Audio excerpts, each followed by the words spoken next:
Hi, welcome to Plato's Cave, your speakeasy for ideas, where Tom and Dave show us how to think like the American founders. Grab a drink if you'd like. The conversation about saving our republic is about to begin.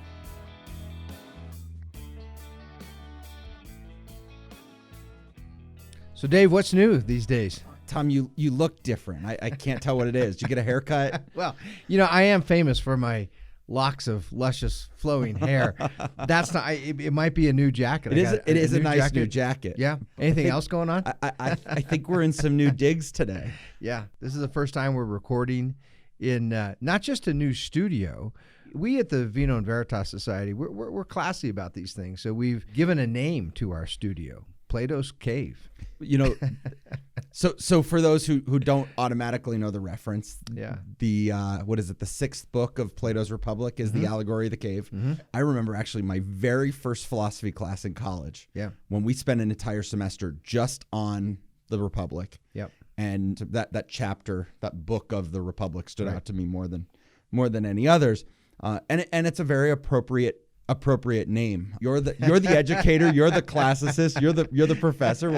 Why don't you give a little background to everybody on the Allegory of the Cave? So it really is an account of the emergence of philosophy, of what philosophy is. And the idea being that the cave is meant to be an image, a metaphor, really for every city, every political community. In every political community, there are certain accepted opinions, dogma, what we today would call political correctness. Right. The truth is every political community has a certain kind of political correctness. There are certain things that are frowned upon, right, if you say out loud or do. And so the cave is a political community, and there are prisoners there who are chained down. They're forced to look at a wall, and what they see on the wall are shadows of images.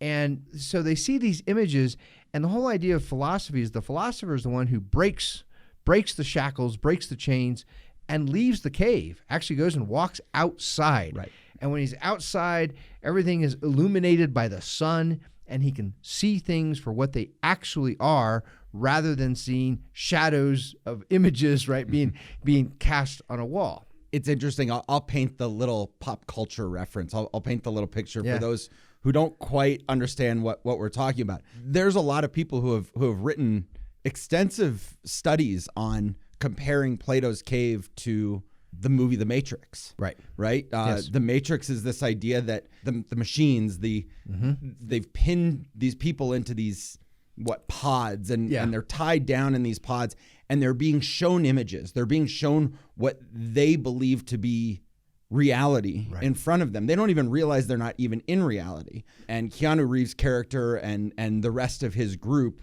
who escape the Matrix and find real life, they're the ones getting out of the cave. And it's a really interesting comparison. Absolutely. And it is one of the most profound fundamental insights in the history of philosophy. And it suggests that the first step of philosophizing is to ask questions about the people around you, your cave in which you live. It's really interesting if you go check out how philosophy is taught, how philosophy is done, what philosophy means in most academic departments of philosophy or in classics department, places where you'll find people who read and teach and talk about Plato, Aristotle, and the other ancient thinkers. Usually what it means is questioning and challenging and probably mocking the opinions of ancient Athenians, because that's what Plato's writing about. Right. That's what Socrates is talking about, right? Are the opinions of his fellow Athenians. Sure. But to be a real philosophic soul today means not merely questioning the opinions of ancient Athenians. More importantly, it means questioning the opinions of our fellow Americans. Sure. What are the dogmas? What is the political correctness? What are the accepted orthodox opinions in America today? And do they hold up? Are they true? Are they real? Can they be defended? Can they be explained? And this is going to kind of lead us into a deeper conversation we're going to have in this podcast. So my teacher's teacher, was Harry Jaffa. His teacher was Leo Strauss. I've mentioned before, we have back here on our bookshelf a new book that just came out titled The Soul of Politics by an old friend of mine, Glenn Elmers. I was in Claremont, went to graduate school with him. And it's an very good book on Jaffa. And the truth is, it's almost as much about Leo Strauss as about Jaffa. Sure. And one of Strauss's main images and themes, he loved that Plato's allegory of the cave. And he said the cave represents a kind of natural politics. Wherever you find, and what he meant by natural politics was political communities that have not been infected with modern nihilistic philosophy. Wait, does that exist?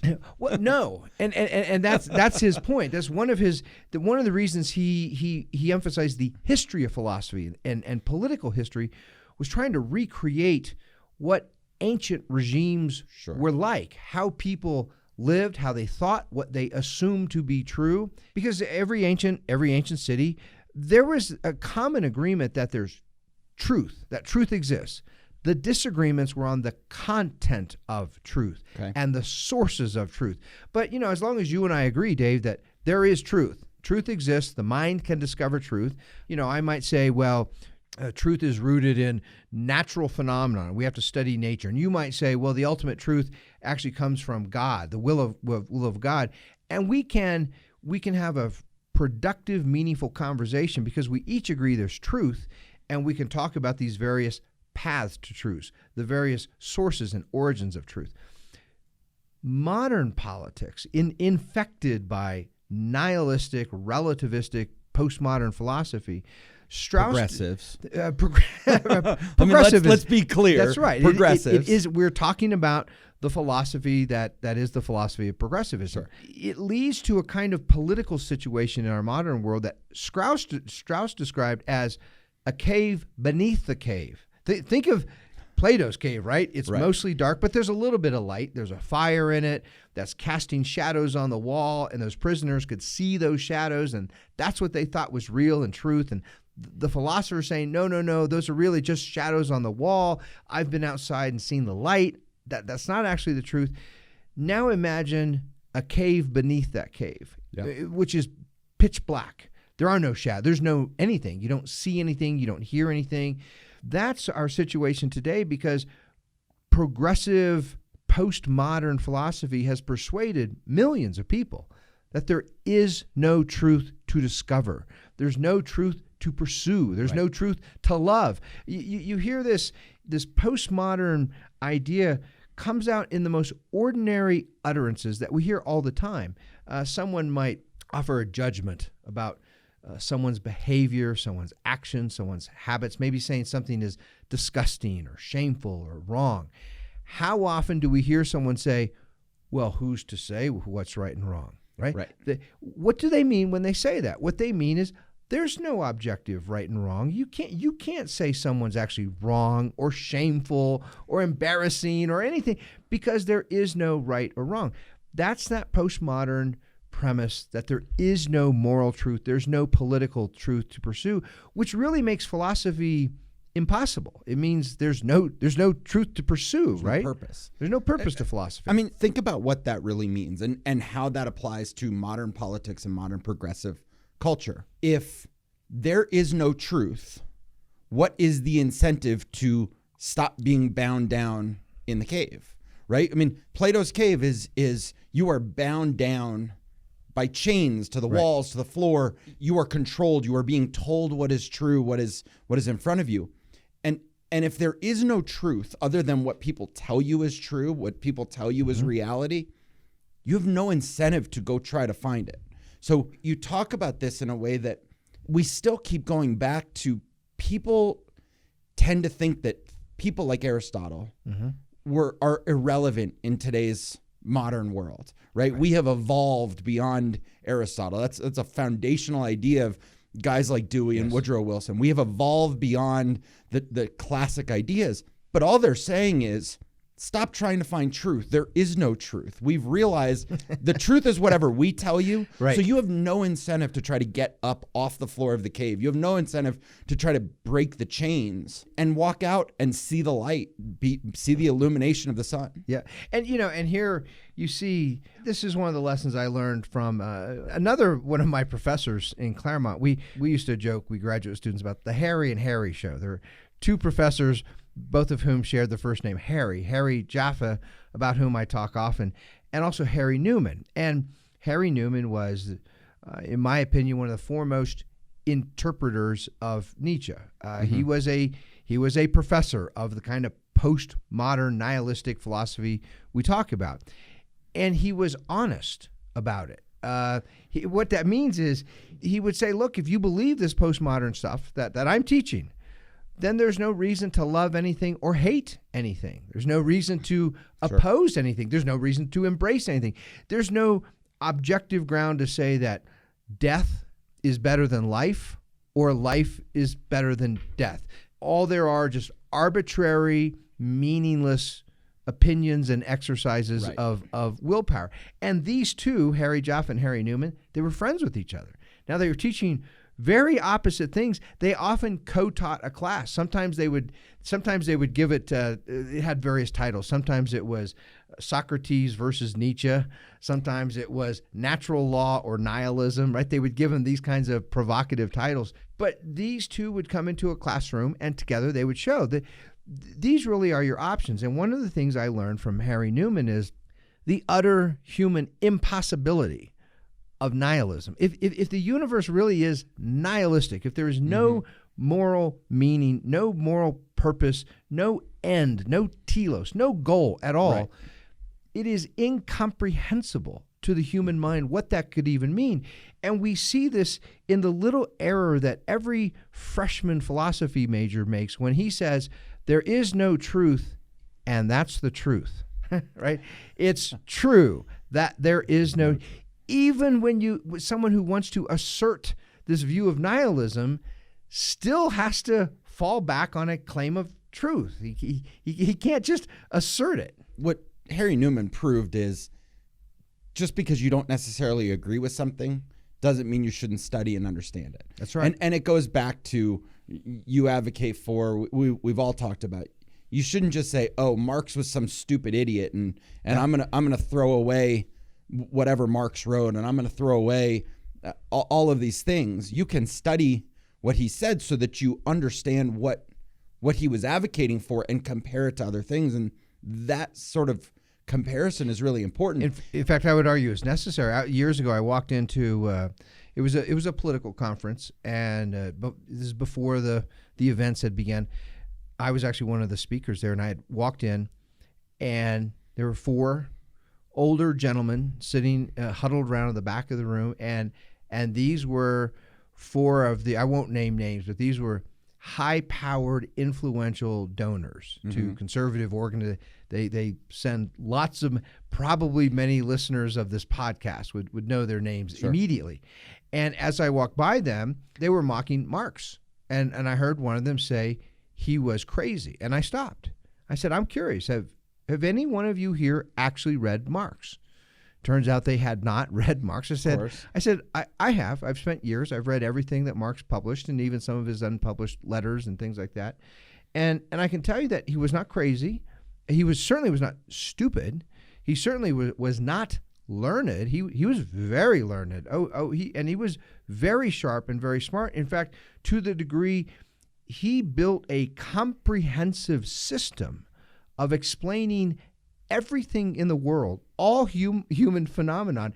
And he built this in such a way, it was so attractive and seductive that in not too far past history, Marxism dominated 2/3 of the inhabitable globe. Wherever you found human beings, right? You found Marxist regimes. A lot of people found it very seductive, very appealing. So I said, if you actually want to, I told these guys, if you want to beat Marx, you might start by beginning to understand Marx instead of just dismissing this main enemy of yours. This is so important. And I don't think we had any intention of going down this today, but I want to bring something up because this came up this week. It was Martin Luther King's birthday. Right. And there is something to be said of, if you don't study these things in depth, if you have a very surface level understanding of both the founding and of Marxist progressivism, you start to cherry pick what seems good from one and what seems good from another, and you don't necessarily always come through to the right conclusion.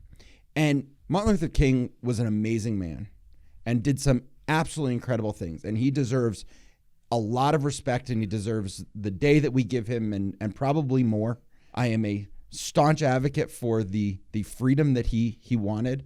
And at the same time, there were certain elements of progressive America that, even though he was a Republican, right? He was a Republican. He wavered on his political allegiance. Yes. But that's where I was I was getting to. He was registered as a Republican. A lot of Republicans like to claim that mantle. Yeah. Martin Luther King was a Republican. What are you talking about? How can we be racist? He also, though, at times really started to advocate for socialist ideas. Yes, he did. And I think a lot of that was the education that he was provided, the education that he was able to get, and this very surface level understanding of both the American founding and Marx. Whereas if you go back to Frederick Douglass or some of those people, Frederick Douglass truly understood America's founding. Yes. And when you do really dig into these things, you realize you can't be both, and you can't accept both, and sort of that Jaffa versus Newman type of mentality. Right. No, I think that's absolutely right. And so, sort of tying this back, we're in our new digs here. First time we're recording a podcast in our new studio, and hopefully we're going to get a lot of use out of this place. Hopefully our members like the way it looks and sounds, and we've named it Plato's Cave because, in a way, we're coming back into the cave. Right. There's millions of Americans are in the cave today, and they don't know that they're in the cave. Millions of Americans who boast loudly about how they believe in science, and they're so educated with their college degrees and all. They're actually in the cave. Yep. And the shadows on the wall, I imagine in my head, behind them there's a fire burning, and there's Anthony Fauci with little images, right, that he's holding in front of the fire, and it's casting shadows on the wall. And millions of our fellow citizen progressives are sitting there looking at these shadows saying, that's the truth, that's what's real. And our purpose is to wake them up. And those who want to actually know the truth, help them walk outside the cave and go out into the light. And that's what the Republic was about. That's what the allegory of the cave was about. About the true philosopher finding truth, escaping the cave, going out, learning what the truth is, and then coming back in and encouraging people to say, hey, there's something pretty amazing when the sun illuminates reality. And for those who haven't caught on, there's a reason we call our newsletter Lumen. Right. It all kind of fits together. It's light. Right. It's the light. It's the reality. That's right. Our goal in this studio is to walk back in. We're coming back into the cave at least once a week, and we're going to talk to people about why they should and how they should escape those chains and walk out of the cave. So many fun little tangents here. I'm not going to spend much time on any. One is, so in that same book, Plato's Republic.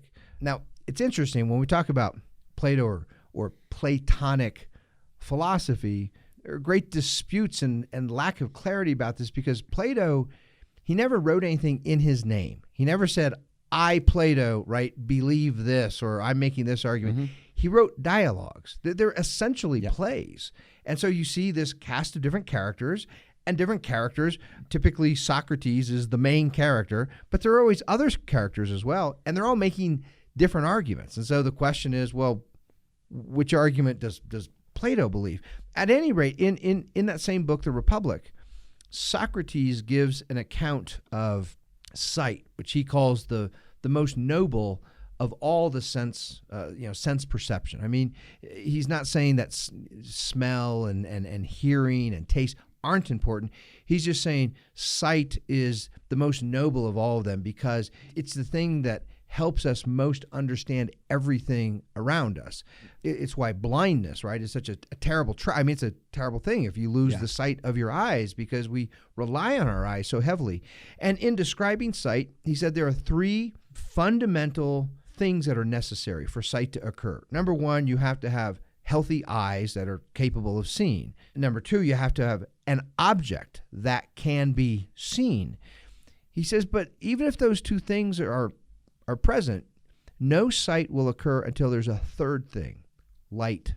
You have to have light illuminating, right, the object. Mm-hmm. Otherwise, in a dark room, you don't know. You don't know if something's close to you or if you can't see anything. In that pit beneath the pit, right, total darkness. Total darkness. Down not too far south of us, in between Colorado Springs, going up the hill towards Woodland Park, there are these caves, the Cave of the Winds.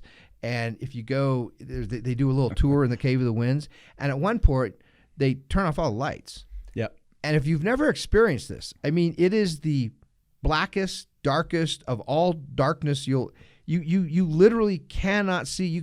They tell you, put your hand right in front of your face, and you can't see it at all. It's total blackness. You have to have light, which is the whole purpose of illumination, which is the Latin root for our newsletter, lumen.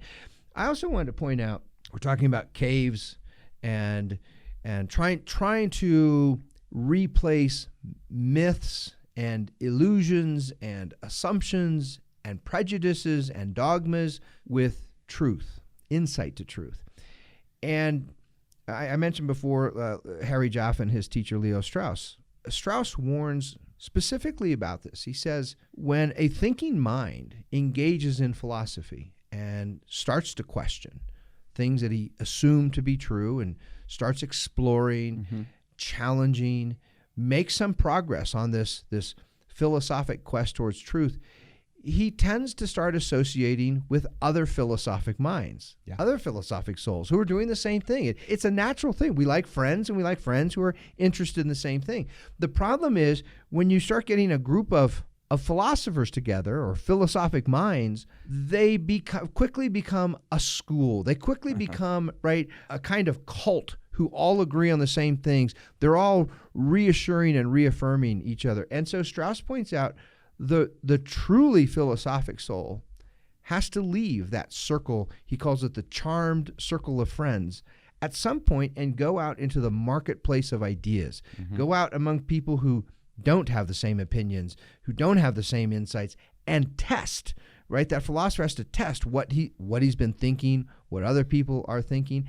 And that act in itself, that's a very political thing to do. Philosophy, in other words, is not something done simply by reading books. It requires active thinking, active participation of the agent intellect, and it also requires engagement and conversation and dispute and discussion and analyzing things, which is all part of what we do at the Vino and Veritas Society, right? Helping people to think better, encouraging them to form chapters, form communities, engage with their fellow citizens around them. It's all part of this activity. Well, there's one last little thread I want to pull on, coming back to the cave.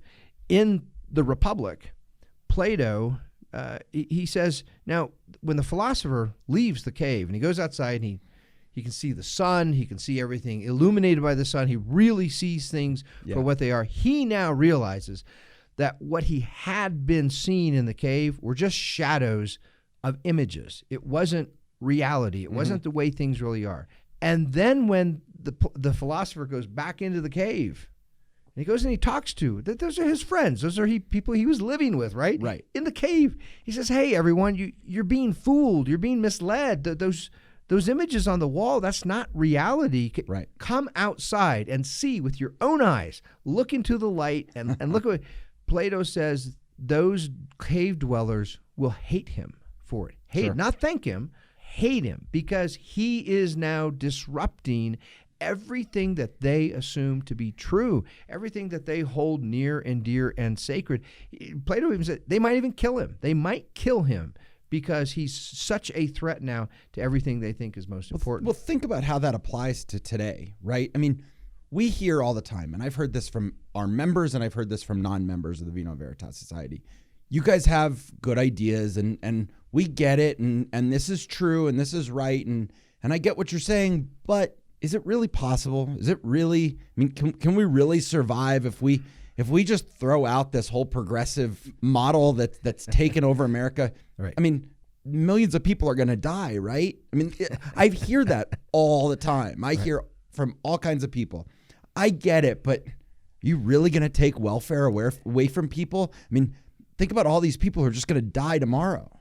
And that's essentially what Socrates is, or what Plato is saying Socrates is doing. He's going back in the cave and he's saying, it might be scary out there, but I believe in you. I believe you can handle this. You can get up, you can go outside, and it's going to be new, and it's going to be a little different, and you're going to have to learn how to be productive. The matrix tubes aren't going to be feeding you automatically anymore. You're going to have to go find your own food, and you're going to have to take care of yourself, but it's a lot better out there. And at some point, everybody kind of has to just say, okay, I'm ready. We have to go. There is this, so part of the cave is these lies, these illusions. Another way to think of this, I think most people would agree, there have been many false religions in the world. There have been cults that are conjured lies, and yet they get followers. And why do people follow a false religion? Because the lies, the images offered by the false religion makes people feel comfortable. Mm-hmm. They're comfortable lies. And there's this wonderful scene in one, I don't remember which movie it is, one of the Matrix movies, where the one guy, he's part of the he's on Morpheus's team. Right. And he's supposed to be one of the good guys. And he decides, this is too difficult. Yep. I would rather go back into the Matrix. And so he goes in, he has a meeting with one of the agents, and he says, look, put me back in, just do this one thing for me. Wipe my memory so that I can't remember what it was like outside, out in the sunlight, right? Outside the cave, and make me someone important. Give me a nice, cozy life inside the Matrix. That's the key to this whole thing, right? He doesn't just say, just put me back in. Because in the Matrix, in the cave, you have a controller. You have somebody in charge of the entire experience who gets to decide who's important and who's not, who lives well and who doesn't, who eats well and who doesn't. There's no personal choice. There's no self-achievement. There's no self-reliance. You're just in the cave, and that controller up top is deciding, okay, you get this and you get this and you get this. So he goes out and he not only does he say, just put me back in because it's simpler, put me back in and make me important. Right. Make sure I have a nice, cozy lifestyle, right? Which is true of every political community has some kind of ruling class, whether it's the Politburo in the Soviet Union, right? Or the people surrounding Pharaoh in ancient Egypt. It doesn't matter where you are. The ruling class typically wants a nice lifestyle for themselves. Even the most miserable, poverty-stricken tyrannies, go look at where the ruling class lives. Look at what they eat, right, and the clothes that they wear, and they tend to live pretty nice lives. I mean, go back to the difference between Marxist progressivism, and the American idea. I mean, that really sums it all up. Under Marxism, you have no ability to create wealth. Somebody gets to choose, and these group of people get to live a nice life, and these people don't, and you have no role in that. And all of a sudden, what's the point, right? And we start to get into that whole conversation of idleness and all of the bad social pathologies that we've been talking about for so long. And the corruption. It fuels corruption. Since we're talking about shows, I'm going to throw out another reference. My wife and I watched that series, The Americans. We watched it not too long ago. I think it's a pretty old, it came out a long time ago, a number of years ago. We just watched it in the last year. It's fantastic. I highly recommend it. For those who don't know, Carrie Russell in that show, she grew up in my neighborhood. She grew up in South Denver. It's a small little world. She moved out to LA right before high school. For one of the shows that she was on. Interesting. But she was in my neighborhood growing up. And she does a great job. I mean, she is a ruthless, cunning Soviet spy in this series. And toward the end, one of the things that comes out, you start to see more and more of what's going on in the Soviet Union through various characters. And one of the big problems, and this is historically accurate, near the end of the Soviet Union, one of the great challenges they had, the whole food distribution system, it was not a free market. It was a government managed, because they said everyone has a right to food. That's a basic necessity. So they had these huge government programs to grow food, produce food, cultivate it, distribute it, all of that. And one of the great sources of corruption is the best food, the fruit that was ripe and fresh, all went to the families that were politically connected, right? And if you weren't politically connected, you were getting the food that was all moldy, right? And they're trying to figure out how to clean that up. And that problem is intrinsic to. That's not just because there were one or two or three bad apples as bureaucrats. That's intrinsic to that kind of system. Of course, if you're running a food delivery system, who's the first person you're going to make happy? Your boss. You're going to make sure your boss, your supervisor, gets the basket of fresh fruit and vegetables. Well, so there was a report that just came out this week. We've seen the hashtag trending on Twitter over the last 2 weeks, bare shelves Biden, right?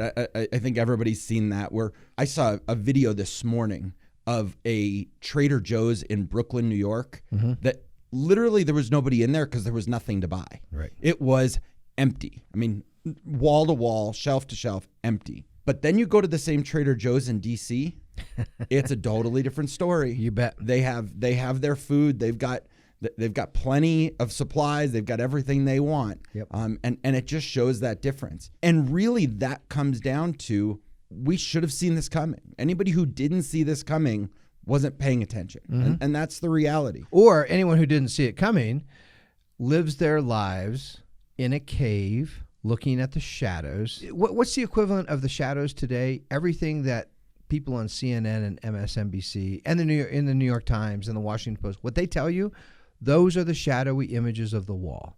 If you buy that and that makes you comfortable, well, you're living like one of those prisoners in the cave. To be the philosophic soul today is to turn around and to question that. Say, I don't know. I know they're telling me that all this inflation, everything's becoming way more expensive real fast. And on CNN, they're telling me this is a sign of economic growth, that this is a good thing. Right. The philosophic soul says, I don't think I'm buying that. I'm going to question that, right? And I'm going to go pursue the truth, which is all part of getting out of the cave. Part of this podcast is what this podcast is all about. It's the center of the Vino and Veritas Society. It's why we formed the organization. It really is. And I think the one comment I would make to anybody who says, guys, is this really possible?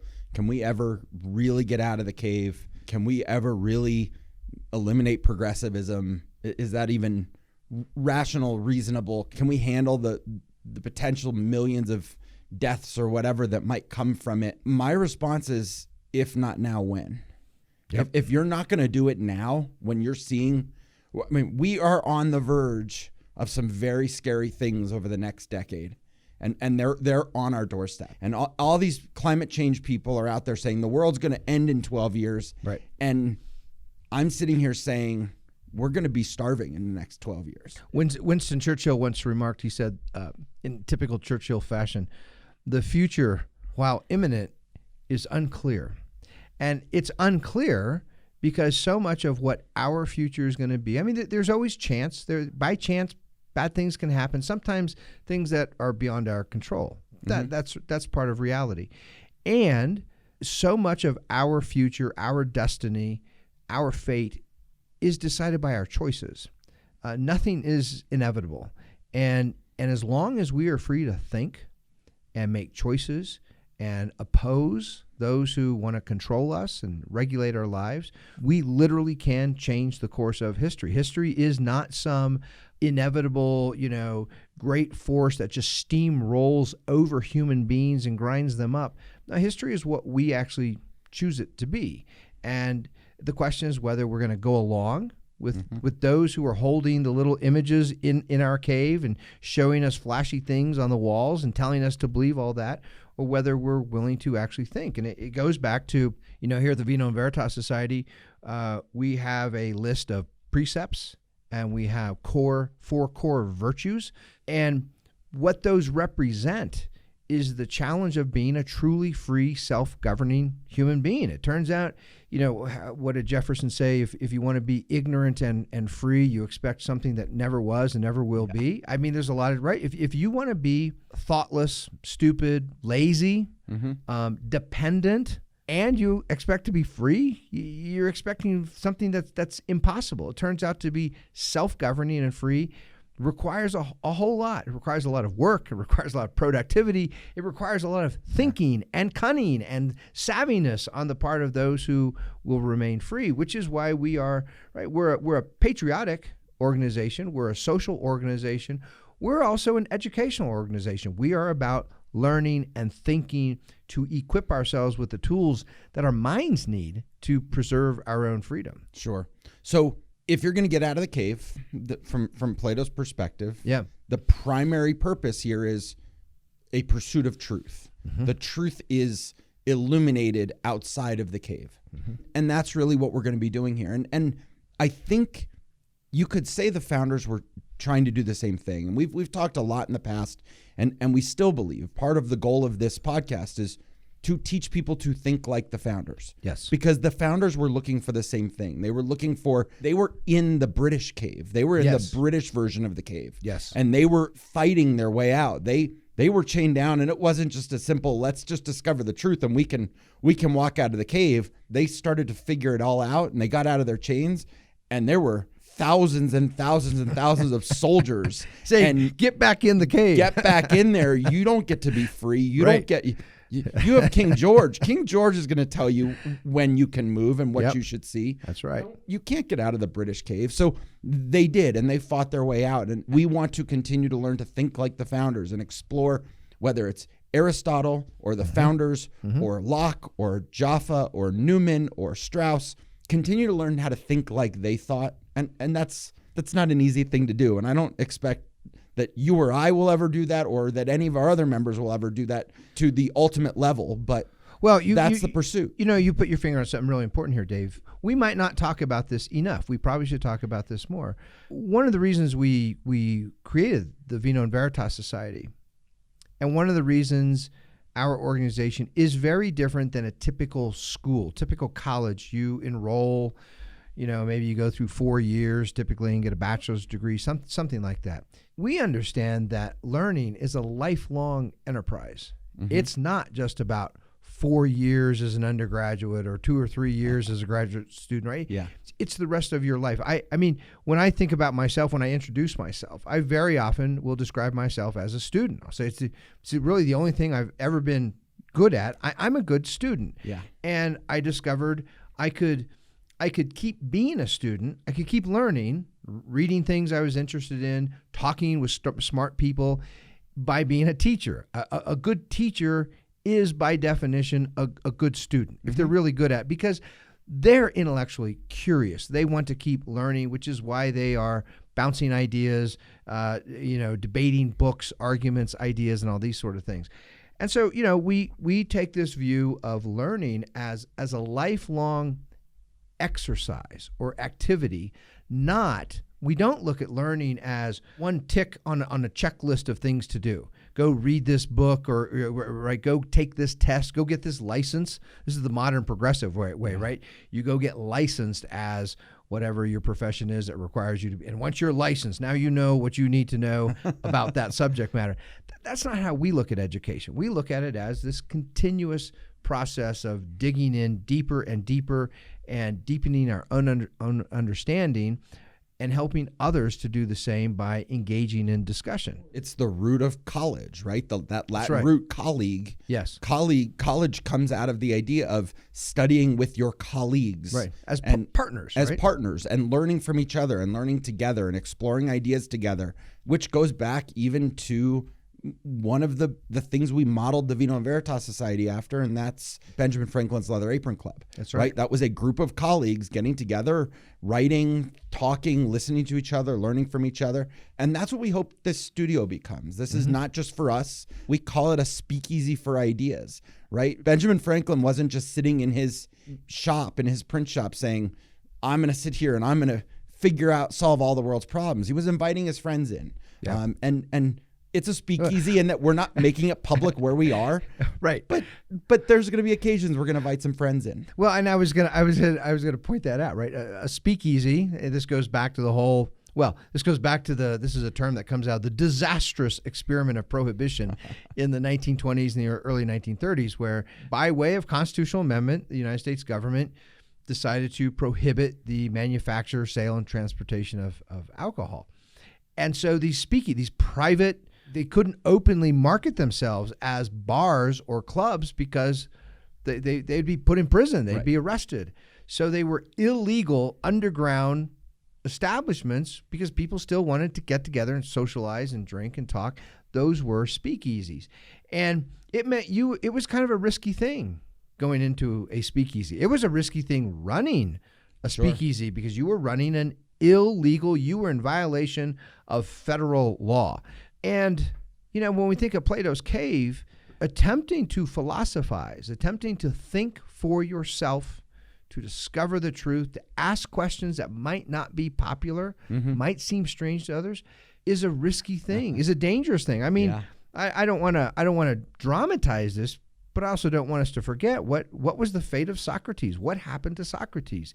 His fellow citizens in the greatest democracy at that time in the world, right? Athens boasted with pride about how they were a self-governing democratic people. And what did they do to the greatest philosophic mind among them? They killed him. They executed him by way of a jury conviction because he dared to think for himself. Didn't follow the ways of the mob. That's right. That's absolutely right. So there's always a danger in thinking for yourself and pursuing the truth. So there's a nice little connection there between the idea of Plato's allegory of the cave and this notion of a speakeasy. We are going to pursue the truth, but we're not foolish. We're wise. We're two wise guys. So we're going to do it, in an undisclosed location. Right.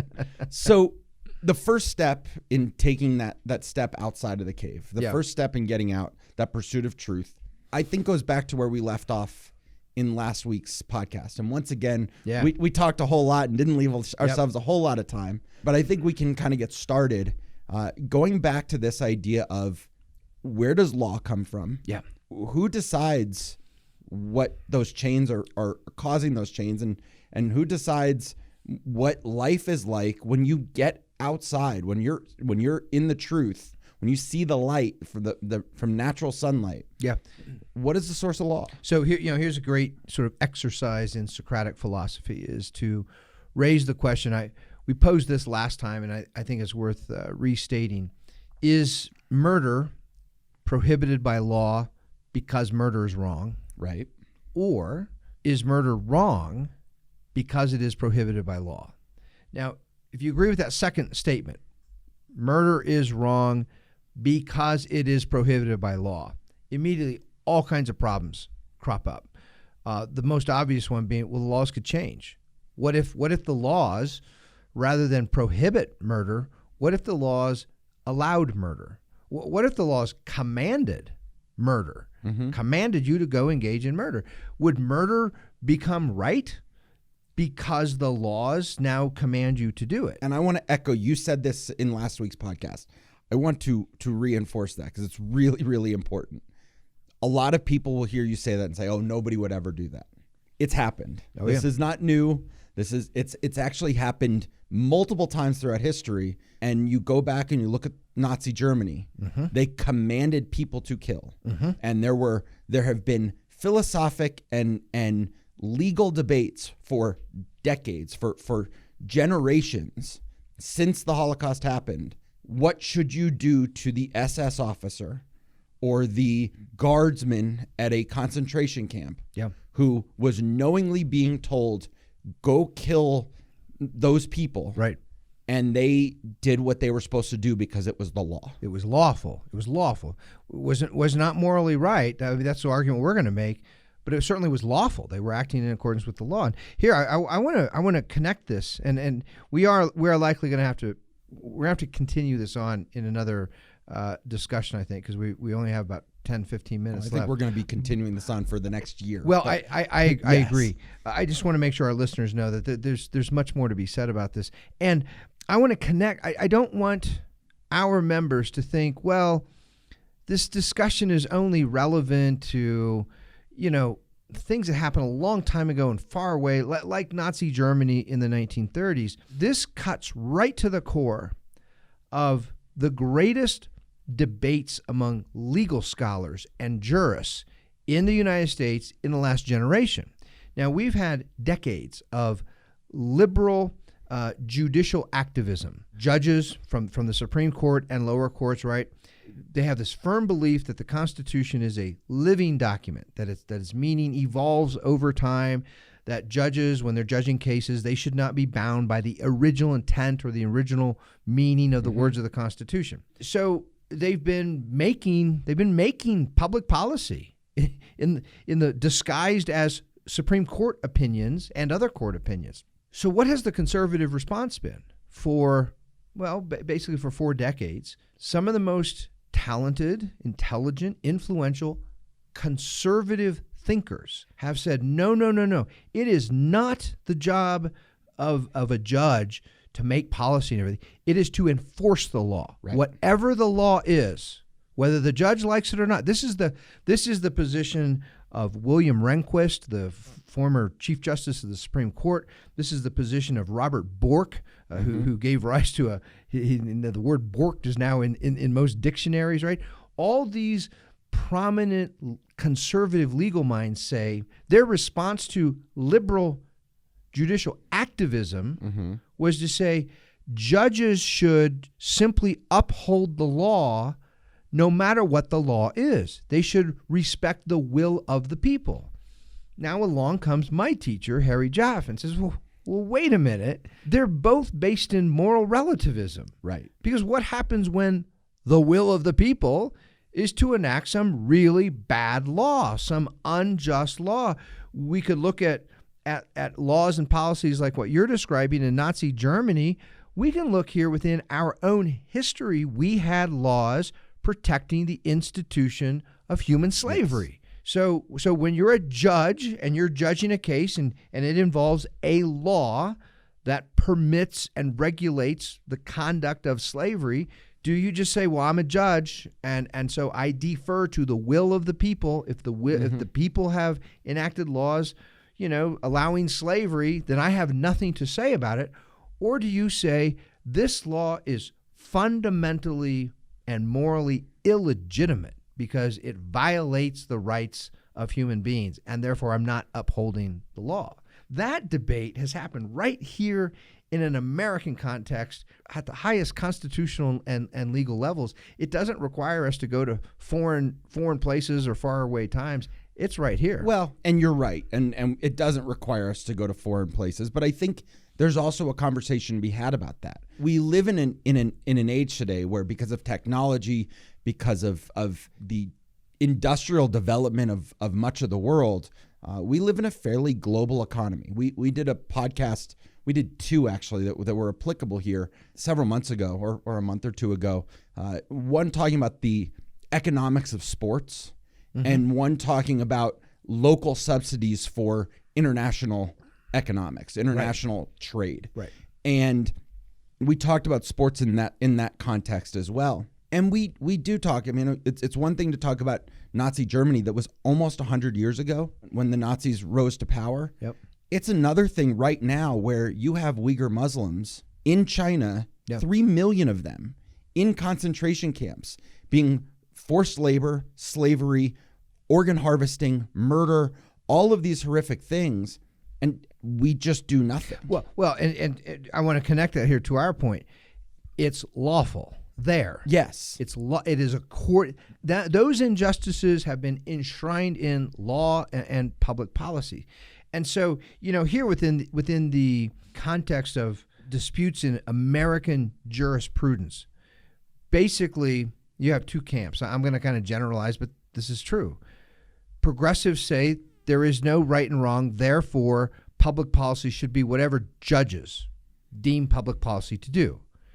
And the conservative response has been, there's no right and wrong, therefore public policy should be whatever the majority of voters or, an elected majority in Congress, whatever the majority wants. But in both cases, right, they're both rooted in this kind of nihilistic, relativistic view that there is no objective right and wrong. Now, contrast that with an Abraham Lincoln who will stand up in public. And remember, the most formidable opponent Lincoln ever faced was Stephen A. Douglas. Right.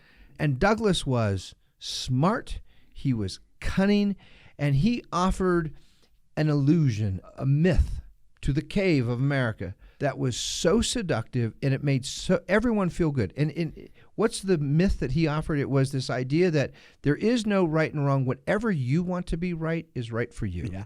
And whatever someone else wants is right for them. And whatever a majority in a community wants, as whatever they say is right, that's right. And a lot of Americans, not only all the Democrats, he was the most prominent Democrat in the United States. Democrats were not only rallying behind Douglas, so were growing numbers of Republicans, especially influential Republican donors.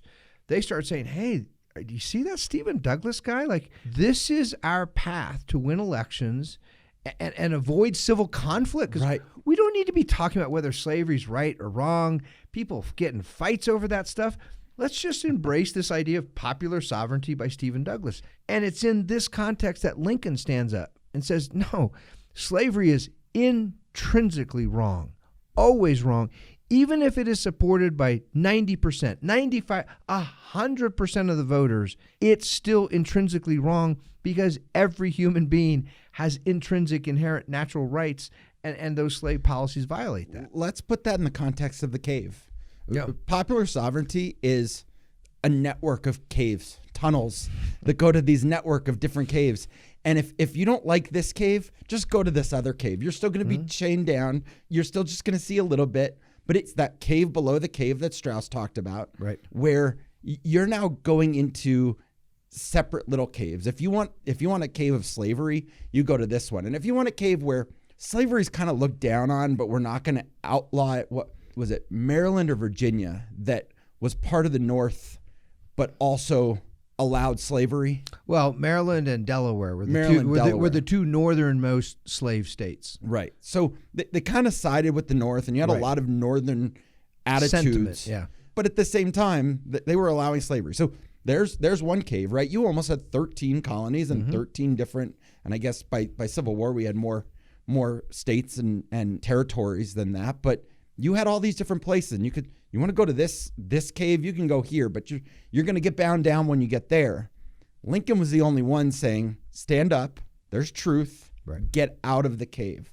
Do something that's true and that's good and that's right and that comes from natural rights. I want to give just a couple examples here of how deep this problem runs. I mean, I am assuming many of our listeners, if you subscribe to this podcast, if you are a member of the Vino and Veritas Society, you probably have an understanding of the moral bankruptcy and the moral confusion within the progressive left today. I want to emphasize here, even within the ranks of conservatives, this kind of confusion, this kind of moral bankruptcy that comes with modern and postmodern philosophy, it has crept in to a great extent. William Rehnquist, who was a lifelong Republican conservative jurist, ended up being the Chief Justice of the United States Supreme Court for many years. Rehnquist, in an essay, he said, if a people adopts a constitution, if they ratify a constitution, and that constitution provides for democratic self-government, then self-government becomes good. Self-government takes on he says, a kind of rightness or goodness because the people adopted it. In other words, what he's saying is self-government isn't intrinsically right. It's right if a majority of people say that it's right. Well, what happens if a majority adopts a constitution that doesn't have democratic self-government in it? Rather, it's a Nazi constitution. What happens if a voting majority, a large majority, maybe an overwhelming majority, 80, 90% of voters adopt a Nazi constitution that provide not for self-government, but for death camps? Now, William Rehnquist, by all accounts, I didn't know him personally, but everything I've ever read, he was a very, cordial, congenial, nice person. Very friendly guy. So I am confident if you asked him, Mr. Rehnquist, do you like Nazis? Do you want to be a Nazi? I'm sure he'd say, no, of course not, right? They were terrible and all this. But according to his argument, if you said, well, Mr. Rehnquist, you're being asked to be a judge not in the United States, but in Germany. And there a people has adopted a constitution, not for self-government, but to build death camps. His own argument results in the conclusion that Nazi constitution takes on a moral rightness or goodness because it was adopted by a majority of the people. Antonin Scalia, one of the great, iconic heroes of the Federalist Society, right, and conservative jurists and people interested in the whole question of strict construction and original intent, they tend to be fans of Antonin Scalia. And Scalia said, this is really interesting, Scalia was a very devout Roman Catholic. And his whole life, his children were all baptized within the Catholic Church. And he gave a speech at the Gregorian University in Rome. This is effectively, I always joke about it, this is like the Pope's backyard, right? It's right there by the Vatican. Yeah. And this guy is a lifelong Catholic. And he stood up and he said in there that he said, here's democratic theory. Democratic self-government means the majority does what it wants. End of theory. If those in the minority have any rights at all, it's only because the majority decides to give them some rights. There is you can't say we want to have democratic self-government. He says this. And then ask, what about the minority? He says the minority loses. Right. Unless the majority decides to give them something. Well, what he just laid out there is basically the outline of democratic tyranny. The majority tyrannizing over. It's the polar opposite of the political science of the American founding, where they said the whole purpose of government is to protect the rights of all citizens, right? Not just those in the voting majority. Particularly the minority. Particularly the minority, I mean, the entire premise of the American founding was the protection of the minority. It's funny, you tell that story, and I immediately think of the story you tell also about watching Harry Jaffa and Antonin Scalia at a dinner where they're having a conversation and Jaffa says something to him and you'll tell this story better than I will, but Scalia turns around, he sets his drink down on the table and he turns back to Jaffa and he says the Declaration of Independence was rhetorical fluff.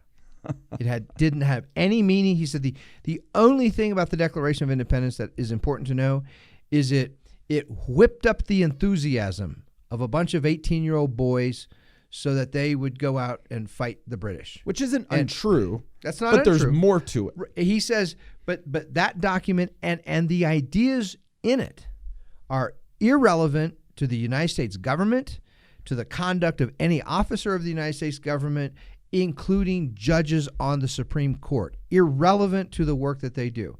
And, Professor Jaffa pointed out, I said, but wait, Abraham Lincoln was elected. The Republican Party platform of 1860, on which Lincoln was elected president of the United States as the first Republican president, began with a statement by quoting the Declaration of Independence and saying this party is dedicated to preserving these principles in our laws and public policies. And Scalia dismissed that. That's nothing but religious myth. These things don't have anything to do with law. How does he get religious out of that? Where does he get religious myth out of the Declaration? Because the Americans who adopted the Declaration of Independence were highly religious people. I mean, that is true. It is true. There are references in that document. There are laws of nature, nature's God. There's reference to a creator. There's a reference to the supreme judge of the world. There's a reference to providence. So there's certainly there are religious references and connections. His point was it's not law, which is I wasn't privy to this particular conversation. Otherwise, I would have pointed out, technically, that's untrue. I don't think this is actually the most important thing to say about the Declaration. But it is true that if you look at in terms of federal law, the official repository of the federal law is called the United States Code. Right. And if you pick up volume 1 and you open it to page 1, the very first page, it begins by listing what it calls the 4 organic laws of the United States. Well, I'll go backwards. The fourth one is the United States Constitution. Right. The third one is the Northwest Ordinance of 1787. The second one is the Articles of Confederation. And the first, number one, is the Declaration of Independence, which begins on page 1 of the United States Code. But the bigger philosophic and moral point here, even among the great conservative legal minds, and here I'm sort of confining it to the jurists, right? Those who fight over things like the meaning of law and the Constitution, those who have been attempting over the last generation to advocate for originalism, original intent jurisprudence. They've rooted their argument in the same kind of relativism and nihilism.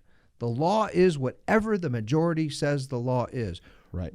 What is right, what is good, what is just is whatever the majority say is right and good and just. And in that fundamental way, they stand on the same sandy, unstable ground as progressives. Well, I asked about the religious comment in that because we teased that last week, and I had hoped we would get to it this week. I'm going to promise everybody we're going to get to that next week. Yeah, that there is that question of can you accept both the religious freedom that is founded in the United States and the ideas of the Declaration of Independence, which somebody like Scalia says that's religious fluff. Yes. Can you have both? Can you have religious freedom and can you have the Declaration of Independence? And I think as we start to try to guide people out of the cave, and we keep doing it from this new studio where our goal is to guide people out of the cave. Yep. We start with the foundational morality of law, and where does that come from? And you can't have that conversation without having a conversation about, is it religious based or is it not? I'm going to tease, maybe tee up is a better way to put it. I'm going to tee up the discussion for next week. And I'll repeat this at the beginning of our next podcast. There are two ways to look at these. There's the modern way and there's the classical way. The modern way, the modern view, the modern debates. Really, there are only two camps. One camp says there is no objective morality. Doesn't exist. Right and wrong is nothing but perspective or opinion or prejudice. There is no objective moral truth. And that view is opposed by those who say, oh, yes, there is moral truth, and it's God's truth. It's religious truth. The only morality is religious morality. Those are the two basic camps today. Right. In the classical world, there were three views. Yes. There was that nihilistic view. It's kind of represented by Thrasymachus in Plato's Republic. There's no justice. That's an illusion. There's just power. No right and wrong. There were those who said, oh, yes, there is right and wrong, and it comes from God. We know what Zeus said or Apollo said or whatever commands were given. That's the source of right and wrong. And then there was this philosophic view that right and wrong is woven into the fabric of nature. And by studying nature, we actually can learn what is good, what is right for human beings, and what's bad and what's wrong, at least to a large extent. And it's that third view that has been completely ignored and forgotten and mocked, really, and ridiculed in the modern world. And we'll frame our discussion about morality and law, by reference to those things. And as we do that, we will continue to guard the American idea, and the American idea starts with that very conversation. That's right. We're going to guard the American idea. We're going to guard Plato's cave. Or we're going to lead people out of it. One of the two. That's right. We're certainly not going to keep people in it. That's right. Till next time, no sumos custodes.